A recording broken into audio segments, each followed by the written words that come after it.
calm, focused happiness. Because your mind wasn't involved in thinking it. You were flowing it, you were not thinking it. And that's what channeling is all about. So I'm here today with Zehra Mahoon. Zehra, so good to have you with us. Are you in mindfulness mode today? Absolutely, always in mindfulness mode. That's I'm fantastic. excited to be here with you. Thank you. And I am too, because I know that you've written 12 books. You've done so much to help people through the law of attraction and so on. And I know one of your books is called Why Me? Why do bad things happen to good people? And it's just like, I read that and I thought, yeah, that is a question so many of us ask, isn't it? But, I want to ask you first, what does mindfulness mean to you, Zehra? It means being present. It means me being in control of where my thoughts are going. Yes, all about our thoughts and noticing them and being in control of them. Tell me about the first book you ever wrote and tell me what inspired you to start writing. The first book I ever wrote was Why Me? Okay. Why do bad things happen to good people? And it came about because I was explaining law of attraction to a friend. Mm-hmm. And I drew a couple of diagrams to explain to him what I was talking about. And then when I came home, I thought, oh, this was so good. I have to share this with my community. So I started writing a blog post. But by the time I was finished, it wasn't going to be a blog post. Right.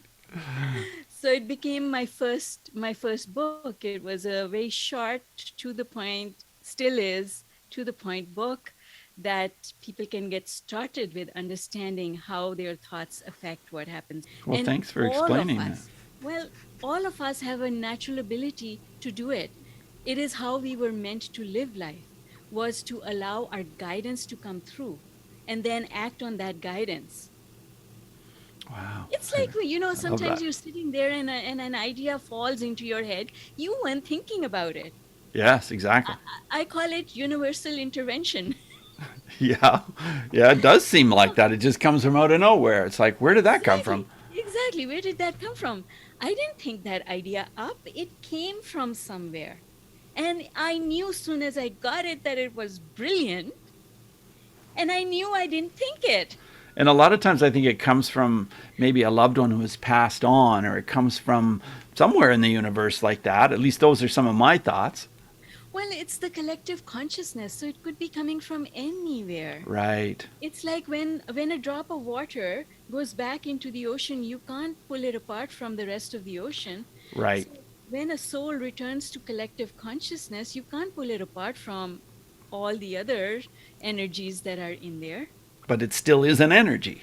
Yes. Exactly. Yeah. I like that Exactly. description. Exactly. So it's all out there for us. And I think that when we get the mind out of the way, so our mind is what stalls us, because our mind does not have perfect information. Our mind only has that information that we've collected by living life. But there's more to the world than that. Yeah. A lot more. Exactly. So when we get our mind out of the way, now we have the bird's eye view, the view of source, the view Yeah. of the universe. Yeah. And so when we follow that guidance, life becomes magical. Think about it from this point of view. One person might need to do it a certain way, and another person might not need it. But once you make the rule, it has to apply to everyone. So Yes. now the one person who doesn't need that rule is frustrated because their freedom is being curtailed, right? Yes. Right. So rules, yeah. Uh, No, I believe that the less rules we make and the more we teach children how to make good decisions, then we don't have to teach them anything else. And you know what good decision making is? Follow your heart. We're on the same wavelength. I just love that, Zehra. I just love it. So that's what I teach, and that's why my household is a very comfortable, easy place to be. There are no rules. I just ask people if they've had enough sleep and enough food, and that's about it. I've noticed so much fear now because of the pandemic, and so many children are they have the whole fear around wearing their mask. If I don't wear it, or if I take it off, maybe something terrible will happen. What should we do with that fear? How can we deal with this problem? Well, if it's already got to a place where the child is already fearful, then the way we would deal with it would be different. So, before a problem happens, you are in the prevention mode. That's a completely different set of things that you need to do than cure. We all know that prevention and cure are completely different. Yeah, of course. So we can prevent the child from actually getting to that stage where they feel that way, which is a completely different set of strategies. And basically, in order to accomplish that, I train the parent because the parent needs training. It's like train the trainer. You Yes. train the parent so that you can train the child. For prevention, you have to focus on the parent, and then the problem will never happen. But when the problem has already happened, now both need training, the child individually and the parent as well. If the child is already feeling fear, then because children who get into that vibration of fear, they don't know how to do the self talk that I call heart and mind alignment. Basically, it's a method of talking to yourself to close the gap between your mind and your heart. The reason the child is afraid is not because the child wants to be afraid, it's the opposite. The child wants to be confident and doesn't know how. So when you train the child by talking to them, giving them the words that they can then use themselves, that make them feel make themselves feel confident, then you free the child from the bondage of fear. And you have to work on the parent with separate strategies, but I'm going to focus on the child for the purpose of our discussion here. Right. And the way you do that is by talking to the child and finding out more about them so that you can point out to the child that in they have been in situations where they could have got so many kinds of viruses that but they didn't because their body knows what to do, Right. Sure. Yeah, because of right? their strong immune system. Exactly. And so the easiest way for me to explain that to a child is to say, well, sweetheart, do you remember a time when mummy was really, really sick and she was sneezing and coughing all over the place and she was running a fever? And the child says, yes. And then ask, well, did you get sick with along with mummy each and every time that she got sick? And let them think for a little bit because they will think of an instance when they did not get sick when mummy got sick. And you just capture that moment and use that to demonstrate to the child what they have already demonstrated to themselves, but they forgot. You remind them just because mummy gets sick or someone else gets sick, you don't have to. Do you remember the time when you visited your grandma and she was sick? Did you get sick? No, you didn't. No, you didn't. And one of the ways that you can help the child to uncover these memories is by interviewing the parent. So, this is why I work with the parents so that I can help the child, right? So, if Yes. I've already interviewed the parent and I have collected this information, these are teaching elements that I can use both for the parent as well as the child. And once you teach that to a child and you teach the child that their body knows what to do because their body is so powerful, and then just lead on from there. Do you tell your heart what to do? It's just doing what it needs to do, right? You are Yes. breathing. You don't tell your lungs to breathe every day. You don't wake up in the morning and say, heart on, lungs on, tummy on. You don't Yeah. do that. No. Yeah, right? So you tell the child, your body knows what to do. It knows what you need. And then last of all, you tell the child, have you ever been scratched on your knees? Every child has been scratched on their knees. I don't care who they are. Every child has experienced a scratched knee.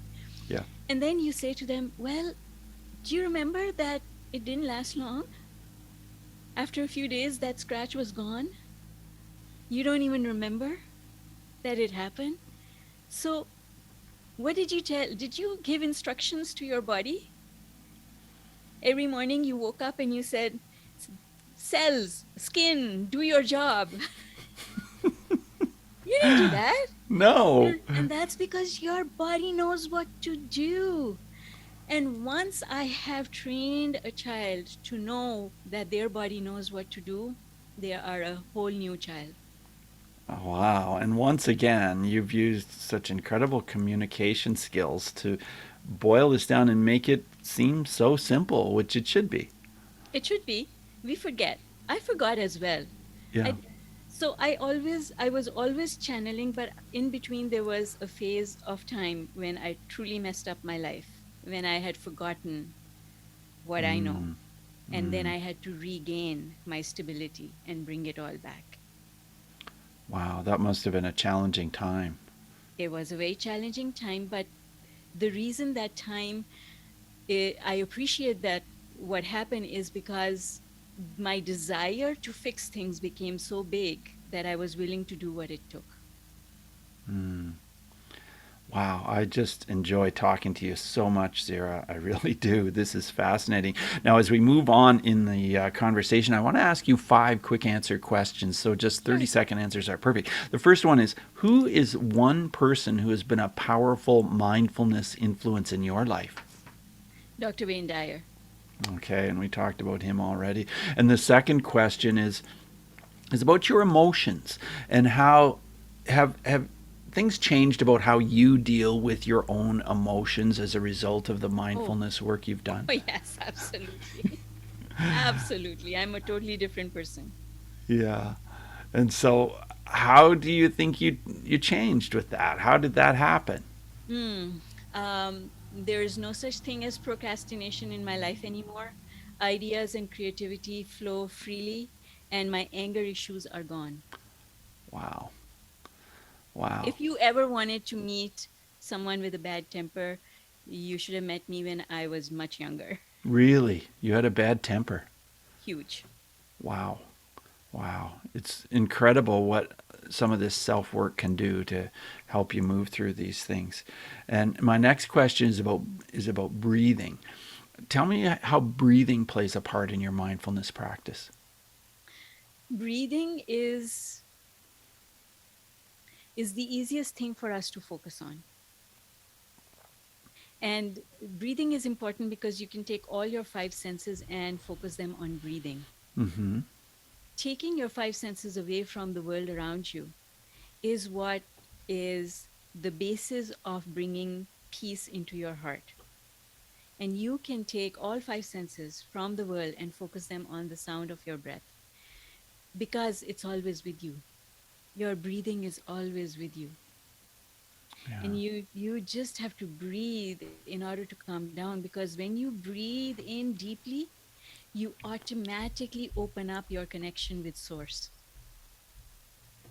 So that connection that I was talking about, where all the answers reside, that you can tap into that collective consciousness, our breath is that channel of communication with that collective consciousness. My consciousness is connected to me, the drop, am connected to the ocean because of my breath. Wow. Wow. When I went online, Zira, I saw 12 books, 12 very interesting looking books. And I know one of them is called Unlimited, and one of them is called Why Me, and another one is called Thrive. And your books look so inspiring. Are there any other books you would recommend to our listeners that can help with this kind of thing? Understanding. I think aside from Dr. Wayne Dyer, my biggest influence in law of attraction comes from Abraham Hicks. Mm-hmm. And I believe that their books are absolutely amazing. So are Dr. Wayne Dyer's. Um, the Sarah books is a trilogy of books written by Esther and Jerry Hicks, are beautiful books. The Vortex is an amazing, amazing, amazing book. And then for anyone who is not familiar with the law of attraction and kind of thinks maybe it's out there and woo woo, Yeah. kind of, I would recommend the book The Untethered Soul. Yes. Yeah, The Untethered Soul, another beautiful book. Well, we'll put these books all in our show notes at mindfulnessmode.com, so you'll be able to find them there. And my last question is about an app. Is there an app of any description that you ever recommend to your clients or that you use? I use an app for meditation, and that app is called Rain Sounds. Oh, It okay. just I like meditating to the sound of rain, and so that is the app. That is an app that I use on a regular basis. I am in the process of creating an app for the 40-day workout, for the 40-day law of attraction Hmm. workout, and that's going to be available soon enough. Well, that's No exciting. specific date. Yes, that is. Yeah, that is really exciting. Yeah. Well, as we wrap up the interview, Zara, do you have any final words of advice for our listeners who may be just kind of hearing about this for the first time or wanting to get into it? Maybe they've heard about it for years, but they just haven't quite managed to change their life. What words of advice would you have? I would say that there are 6 stages to developing the wherewithal to completely changing your life. And the first stage is awareness. And that stage is important because if you don't know what you don't know. Yeah. So how do you know that you need this? And that stage of awareness comes from looking at your life and saying to yourself, there are so many people who are just like me who are getting much better results than I am. What is it that they are doing that I am not doing? And then go on the search for that knowledge. It starts with the awareness that my life can be better than what it is. And how much do you want it to be better? Because if you want it to be better, you really want it, you will do something about it. Thank you so much for that advice. And thank you for being a guest on Mindfulness Mode today, Zara. I'm thrilled to be here. Yeah, and I'm thrilled to have you. All the best to you. Have a great rest of your day. Bye now. Bye.